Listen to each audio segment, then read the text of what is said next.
আমরা দেখেন pay scale নিয়ে আন্দোলন করছি অনেক দিন থেকে, আমাদের এত এত সংগঠন। দেখেন সেই পে কমিশনের মত বিনিময় সভায় আমরা প্রায় 200-রও বেশি সংগঠন অংশগ্রহণ করেছি। আজকে সেই সংগঠনের কোনো নাম পরিচয় নেই, সে সংগঠনের কোনো হদিস নেই। 2, 4, 5টা 10টা সংগঠন মিলে আজকে যদিও কিছুটা সজাগ তারা আছে, কিন্তু এই সরকার ক্ষমতায় আসার পর তাদেরও অস্তিত্ব নেই।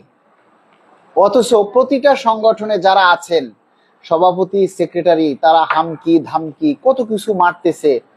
আমরা অতীতে কি করেছি, ব্রিটিশ আমলে কি করেছি, ফেরাউনের আমলে কি করেছি, 18 সালে কি করেছি, 24 সালে কি করেছি, সেই আমলনামাগুলো বারবার ফেসবুকে তুলে ধরা হয়। ওই আমলনামা দিয়ে কি এখনকার বিচার হবে বলেন?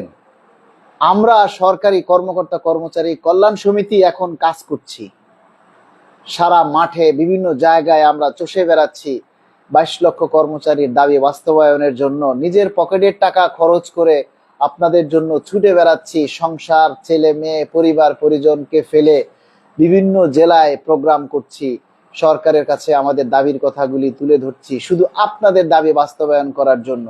অথচ সেই সকল সংগঠনগুলি আজকে বিভিন্নভাবে বিভিন্ন ইঙ্গিত দিয়ে তারা বিরুদ্ধাচরণ করছে।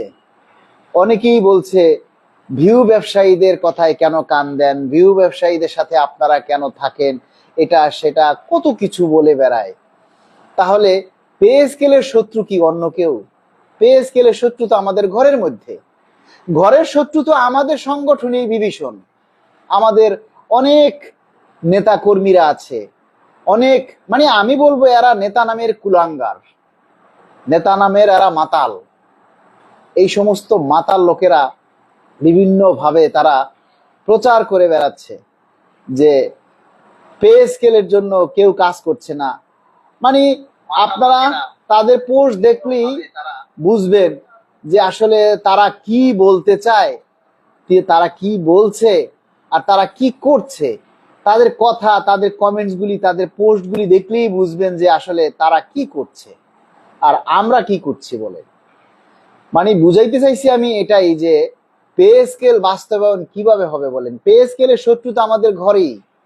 তারপরও এই যে শেষ সময় এসে আমরা দেখি বিভিন্ন পত্রিকায়, মিডিয়ায় প্রতিদিন আপডেট দিচ্ছে পে স্কেলের পেনশনাররা 100 গুণ বাড়তেছে, তারপরে ওইটা হচ্ছে ওইটা হচ্ছে, এত কিছু যে মিডিয়ায় নিউজগুলি প্রচার করতেছে।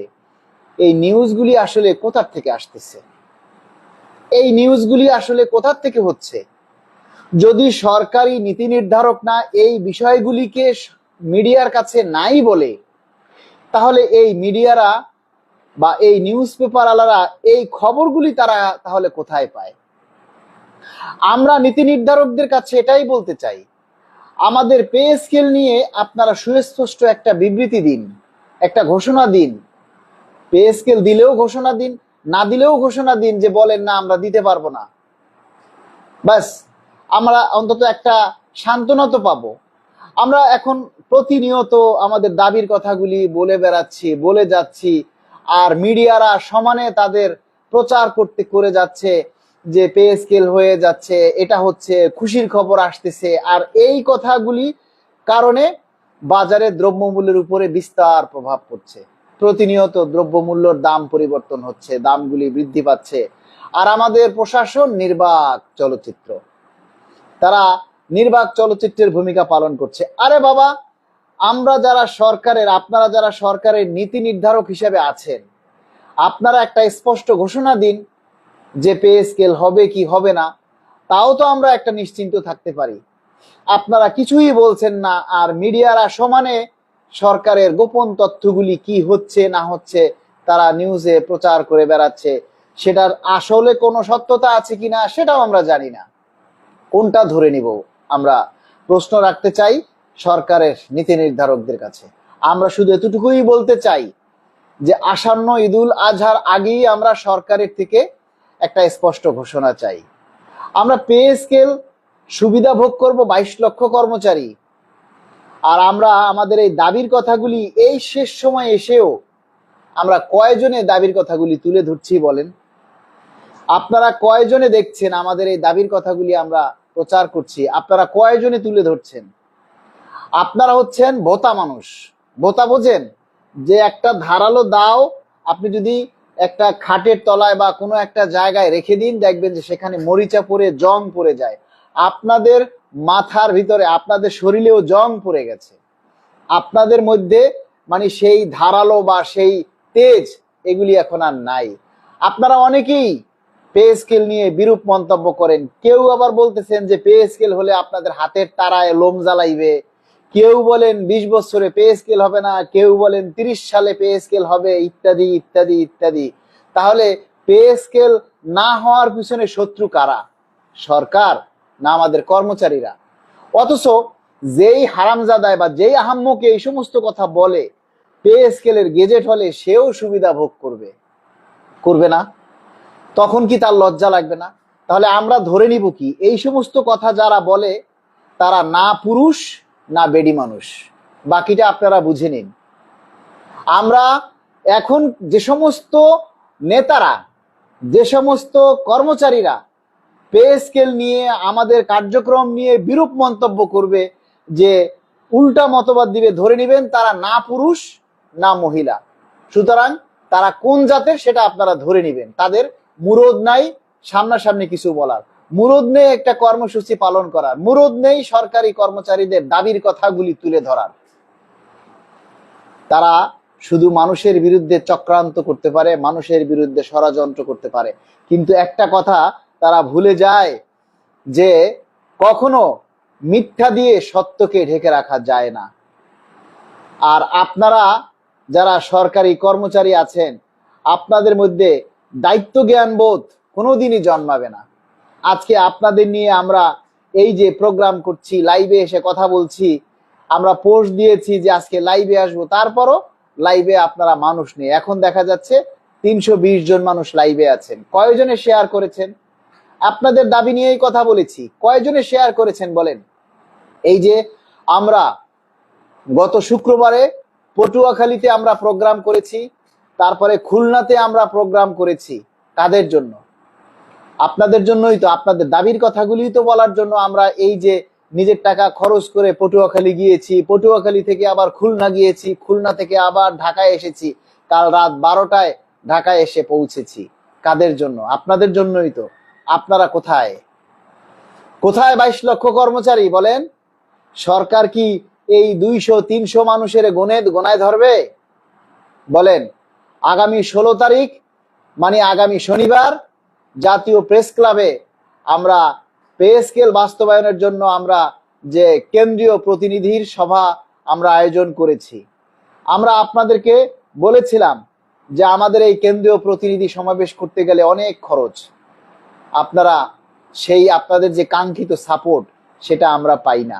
কিন্তু আমরা সরকারি কর্মচারীদের অবস্থান সম্পর্কে জানি, অনেকের খোঁজখবর নিচ্ছি, অনেকেই আমরা দেখছি। হয়তো অল্প কিছু মানুষ কষ্টে আছে। সরকারি কর্মচারী মুখে বলেন যে ঘরে ভাত নাই, কিন্তু ওই বুফে গেলে জায়গা পাওয়া যায় না, একটা ভালো রেস্টুরেন্টে গেলে জায়গা পাওয়া যায় না, তখন টাকার অভাব হয় না। আপনার দাবি বাস্তবায়ন নিয়ে আমরা কথা বলি, আপনাদের বেতন বৃদ্ধির জন্য, আপনাদের পে স্কেল আদায় করার জন্য আমরা কাজ করছি। অথচ আমাদেরকে একটু সহযোগিতা করার মন মানসিকতা বা একটু সহযোগিতা করার আত্মা আপনাদের হয়ে ওঠে না।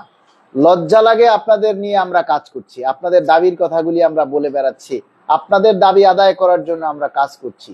আপনারা আমাদেরকে কতটুকু সহযোগিতা করেন বলেন তো? আমরা আগামী 16 তারিখ জাতীয় প্রেস ক্লাবে আমরা প্রতিনিধি সমাবেশ করব বিকেল 3টায়, এবং 3টা থেকে আমাদের প্রোগ্রাম চলবে সন্ধ্যা পর্যন্ত। সন্ধ্যার পরে আমরা মোমবাতি হাতি নিয়ে মৌন মিছিল করব প্রেস ক্লাবের সামনে। আপনারা সবাই যার যার জায়গা থেকে, বিশেষ করে ঢাকা এবং ঢাকার আশেপাশে যারা আছেন, আমি বলবো না যে অনেক দূর থেকে যারা আসবেন 2000-3000 টাকা খরচ করে গাড়ি ভাড়া দিয়ে আসবেন, কোনো দরকার নাই দূর থেকে আপনাদের আসার। বরঞ্চ আসতে গেলে যে টাকাটা আপনাদের খরচ হবে তার অর্ধেক টাকা আমাদের জন্য পাঠিয়ে দিন। আমরা আমাদের এখান থেকে আমরা যাতে সুন্দরভাবে আমাদের সেই পে স্কেলের দাবি আদায়ের প্রোগ্রামটা আমরা স্বাচ্ছন্দ্যভাবে আমরা পালন করতে পারি, আমরা প্রোগ্রামটা করতে পারি। কারণ একটা প্রোগ্রাম করতে গেলে অনেক টাকা খরচ হয়, অনেক টাকা প্রোগ্রাম করতে গেলে খরচ হয়। আপনাদের সকলকে আমরা অনুরোধ করব আগামী 16 তারিখ আপনাদেরকে যেন ডাকতে না হয়। আরে ভাই, শেষ সময়, আর কয়টা দিন, মাত্র এই কয়েকটা দিন বাকি আছে। আগামী 7 জুন হচ্ছে বাজেট অধিবেশন শুরু। আগামী 7ই জুন বাজেট অধিবেশন শুরু হবে। তারপরে 11ই জুন বাজেট ঘোষণা করবে। এই যে আপনারা এখনো সজাগ না, এখনো নিজের দায়িত্বের প্রতি আপনারা সচেতন নয়, যদি কোনো কারণে বাজেট রাখা না হয় তখন কি করবেন? আঙ্গুল চুষতে হবে, আঙ্গুল। ঘরে বসে চোখের পানি ফেলতে হবে, এছাড়া আর কিচ্ছু করার থাকবে না আপনাদের। এখনো সময় আছে, আপনারা জেগে উঠুন। দাবির ব্যাপারে আপনারা স্পষ্টভাবে কথা বলুন, দাবিগুলি প্রচার করুন, দাবিগুলি তুলে ধরুন। আর একটা কথা হচ্ছে, যারা পে স্কেলের দাবি নিয়ে কথা বলেন তাদেরকে অনেকেই ভিউ ব্যবসায়ী বলে। আমরা সেই সকল ভিউ ব্যবসায়ীদেরকে, সকল সম্মানিত ভিউ ব্যবসায়ীদেরকে আগামী 16 তারিখ জাতীয় প্রেস ক্লাবে আমন্ত্রণ জানানো হলো। যারা বিশেষ করে পে স্কেলের দাবি প্রচার করেন, পে স্কেলের বাস্তবায়নের জন্য দাবির কথাগুলি তুলে ধরেন, সেই সকল সম্মানিত ভিউ ব্যবসায়ীদের সকলকে জাতীয় প্রেস ক্লাবে আগামী 16 তারিখে আহ্বান করা হলো।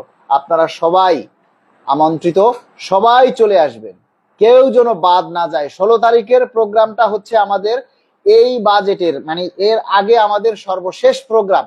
এই প্রোগ্রামের মাধ্যমেই আমরা সরকারকে বেশি ফোকাস করতে চাই, যাতে মিডিয়ারা বেশি প্রকাশ করে, আর আপনারা নিজেরাও যাতে আমাদের দাবির কথাগুলি যার যার মতো করে প্রচার করেন।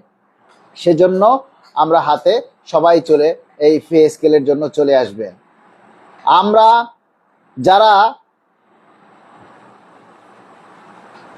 যারা পে স্কেল বাস্তবায়ন চাই, আর কিছু আহাম্মকের বাচ্চা আছে যারা হারাম খায়, যারা অনেক কিছু করে, মনে করে যে ঘরে বসে বসে থাকলেই সব এমনি হয়ে যাবে, সরকার ঘরে গিয়ে দিয়ে আসবে। অনেক কর্মচারী আছে, এরা হচ্ছে আবাল শ্রেণীর কর্মচারী, এরা হচ্ছে প্রকৃতপক্ষে আবাল, অকৃতজ্ঞ। এরা মনে করে সবকিছু এমনি এমনি হয়ে যাবে, সরকার ঘরে পৌঁছে দিয়ে আসবে। ঠিক আছে, সরকার এমনি এমনি, মানে কি বলবো, সরকার সবার ঘরে ঘরে পে স্কেল পৌঁছে দিবে, এমনি এমনি আপনার ঘরে সবকিছু পৌঁছে যাবে, আপনাকে কিচ্ছু করতে হবে না। এই মুহূর্তে যদি আমরা কথা বলা বন্ধ করে দেই, একটা কথা স্পষ্ট করে বলি আপনাদেরকে, এই মুহূর্তে যদি আমরা কথা বলা বন্ধ করে দেই, পে স্কেলের কবর রচনা হবে। এই মুহূর্তে যদি আমরা কথা বলা বন্ধ করে দেই, পে স্কেলের কবর রচনা হবে। আপনারা যারা বিরূপ মন্তব্য করেন তাদের উদ্দেশ্যে বলছি, আপনাদের এমন কোনো বাপ খালু নাই যে তারা পে স্কেল আদায় করে দিবে। যদি আপনাদের বাপ খালু কেউ থাকে, তাহলে আপনার সেই বাপ খালুদেরকে বলেন পে স্কেলের জন্য এখনকার সময় একটা